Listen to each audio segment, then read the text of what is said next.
Hi. Hello everyone and welcome back to my Let's Play of Shrift 2 English.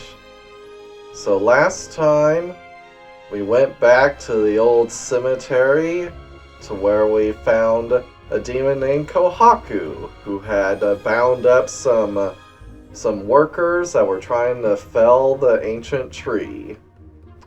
We released the workers, but they had already been convinced by the tree itself, apparently, to wait until later to cut it down. And so, after that, we got Kohaku here. So now it's time to do her quest. So, let's get to it.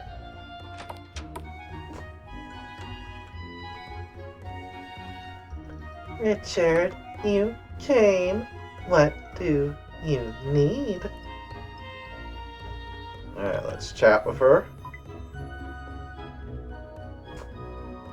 Wait a moment. We'll make a mouth.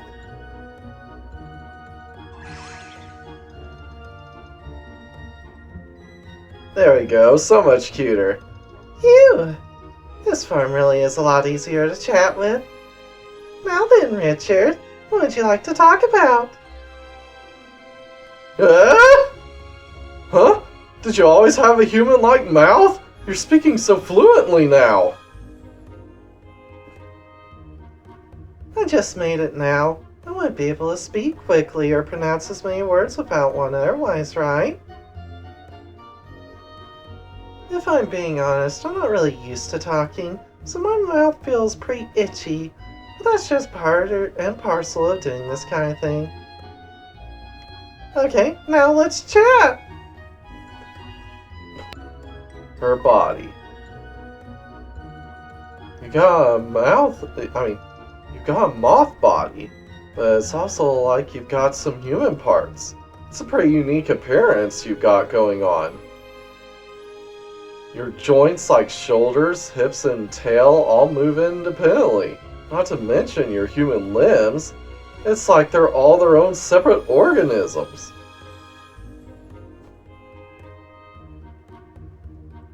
We earth spirits are not normally supposed to show ourselves to humans. Tree spirits also typically take a disordered human form. Our duty is to help watch over the laws governing the natural world while staying outside of humans. We're almost like ghosts. So you can think of my human body as being a temporary form for the purposes of appearing before humans. My normal moth form is otherwise sufficient for my needs. Though this form is a temporary one, in the past it was quite difficult to maintain. It takes large amounts of demon essence I don't normally use. Those of us who skimp on using demon essence when materializing end up small enough to fit in the palm of a human hand. I feel like they'd end up as bird food being that size, though. That's pretty intense. Ending up as bird food even though you're spirits? Don't you guys get the respect of the natural world? So does that mean those parts of you that are moth-like are actually part of your original body? You can think of them as parts of my body meant to aid me in fulfilling my original objectives. But it's important not to neglect the impact of one's appearance. Just like creatures that mimic others, we can control the impression we give to those who see us. I mean, you'd feel a lot less comfortable around me and be a lot less willing to be friendly if I came to you as a giant moth, right? Even now, you're staring hard at my chest, aren't you, Richard? I'm not! It's just that a lot of you demons seem to put everything on display! It's hard to know where to look! Like with Kariona. But certainly, it feels lately like there's a high chance of losing my senses. I gotta be careful where I'm looking. It's nothing to be embarrassed about. For me, being able to give off this kind of sex appeal makes conversation and mating easier to do. I don't use it as some kind of lure like in the natural world to get prey, so don't be scared to jump into my boobs, Richard. No, I'm good. Jumping into the boobs of a demon is basically giving up as a priest. Her squeezing the JJ. Richard, does mating with my squeezing feel good? It doesn't hurt to tingle your male sexual organs in a weird way. If you ever want to experience it again, or if you want that kind of stimulation, please don't hesitate to ask. I'll do my best to accommodate your wishes. What? Why are you suddenly asking about that? Well, since the squeezing in my crotch was something I first made when we met, I've only had one chance to use it. As a demon, I've always had the squeezing on the end of my tail, but the one on my crotch is something new. When I met you, for some reason, it just felt like something I should do for mating, but materializing something I don't normally have is incredibly difficult. So I essentially just improvised and copied the organ I have in my tail. I think it was a pretty good job as far as imitations go. Even males and females rub the front of their bodies together when they mate, right? So I'd like to make that part of me as perfect as possible. And it's not just me. There are lots of demons who have places in their tails but not on their human parts, which is why a lot of them yearn to have human-like mating. I'm sure that demons with peculiar fondness for humans, like Impuse and Ratatosk, would want to have one if they had a partner. Which is why I like to have a pleasurable mating with you from here on. I see. So that's why that part of you is pink when your tongue and tail parts are both white. Because it's something you've added to use by humans. But have demons always been able to fill with their bodies so easily? You can just make something you don't even have on a whim? Of course not! If a demon carelessly messes with themselves, it's tantamount to destabilizing the meaning of their existence. Just changing their form a little can result in personality changes or unintended changes in appearance, which is why demons should be content with their materialized forms. Back in the cemetery, I thought it was the right thing to do. Even now, I still do, if I'm being honest. But if what you say is true, and it's the effect of that demon emblem on me, then that's a dangerous emblem capable of driving demons to insanity. But if my feelings towards you are nothing more than the effect of that emblem, that makes me sad.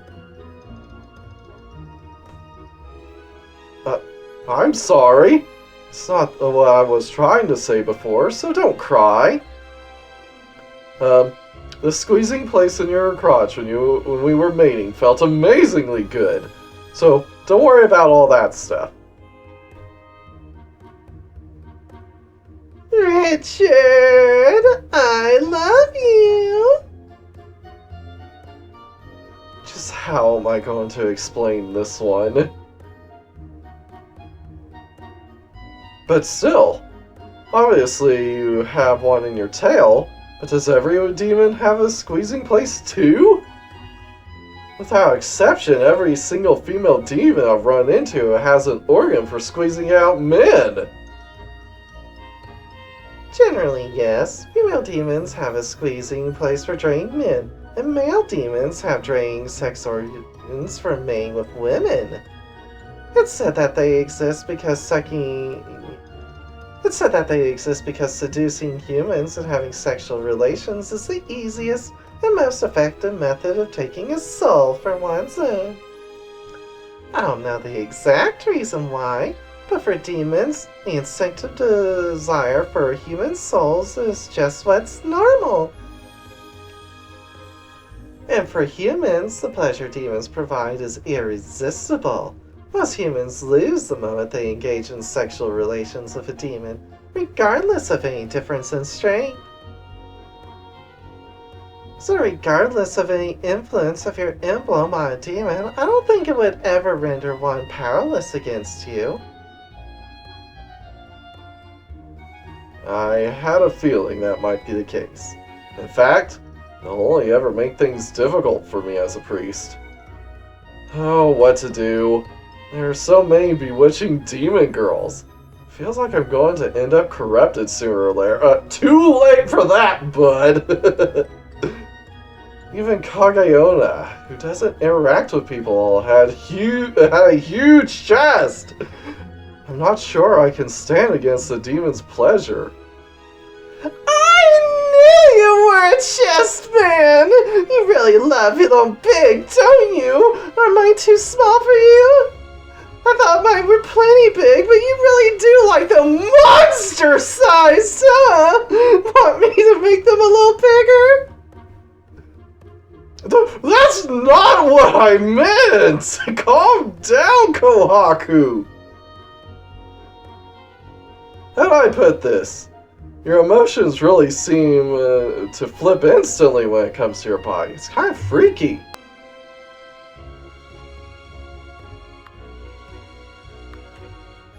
Alright, energy. You've referred to stuff and vitality as energy. Is that something peculiar to your kind? Feels like the demons I've met so far have all been more direct about it when they attack. But you were a little unusual back when you attacked me.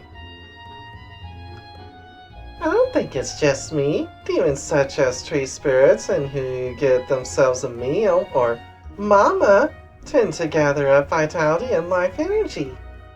In my case, my mama was the spirit tree inside the public cemetery. My role was to gather up the souls roaming around the cemetery for her. Whatever we're gathering up for our mama is what we call energy.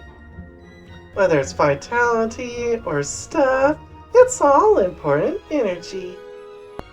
But in your case, what I was robbing from you, as we made, was from me. It was energy I would use to keep myself active. So I'll stop using that word if you don't like it.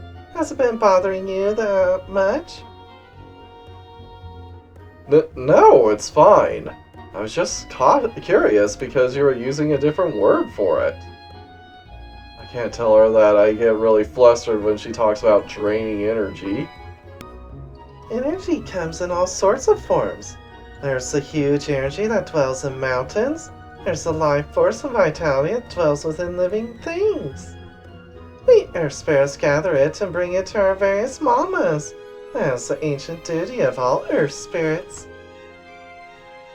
Those mamas then convert the energy into ether, and that ether creates all kinds of miracles. Miracles? I actually haven't seen one myself, so I can't tell you exactly what happens. I have no doubts or reservations about my role. Serving Mama was my duty. Until I met you, anyway. Until I was hit by the influence of that emblem, I don't think I'd ever considered draining energy for myself before. I haven't mated or embraced a partner before. You were my first time, Richard. To think mating could feel so good. It doesn't matter what caused this change in me. What's important is how I feel now. Isn't that right, Richard? Your face is too close. You're breathing all ragged. Calm down, Kahaku. Just calm down for now.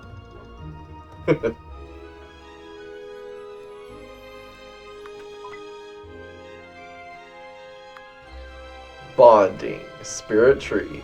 Finish chatting about energy. Kahaku, you captured those workers for your mama, the spirit tree, right?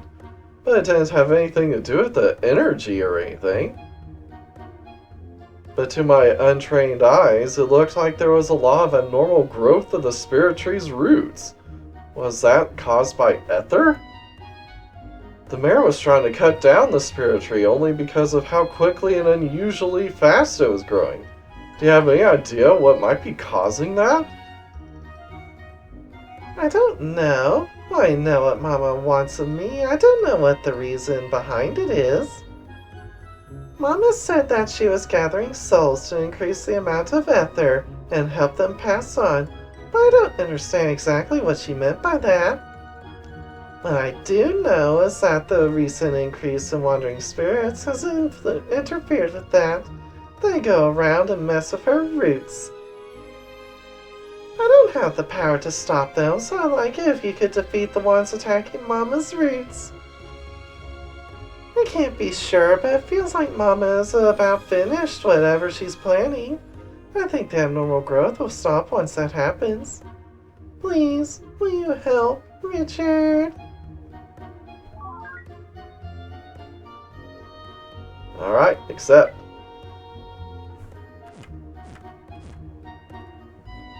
Alright, bonding quest accepted.